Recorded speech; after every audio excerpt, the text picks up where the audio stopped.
ఈరోజు మనం చెప్పుకునే నీతి కథ చీమకు తెలిసొచ్చింది. ఒక చెట్టు కింద నుంచి వెళ్తున్న చీమ మీద ఒక ఆకు పడింది. ఓ చెట్టు, నీ కింద నాలాంటి చిన్న ప్రాణులుంటాయి, చూసుకుని ఆకులు రాల్చాలి కదా అంది చీమ.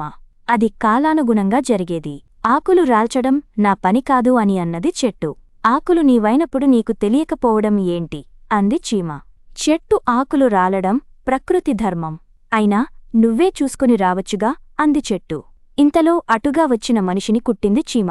అప్పుడు చెట్టు, నా ప్రమేయం లేకుండా పడిన ఆకుకి నాదే బాధ్యత అన్నావు, మరి నిన్ను ఏమి చేయని అతన్ని ఎందుకు కుట్టావు అని అడిగింది.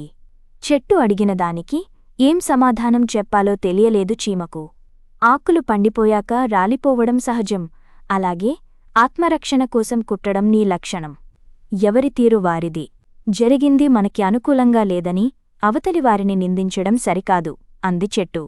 నన్ను క్షమించు మిత్రమా, నాకు ఇప్పుడు తెలిసొచ్చింది. చీమ మనసు తేలికపడి హాయిగా ముందుకు వెళ్ళింది.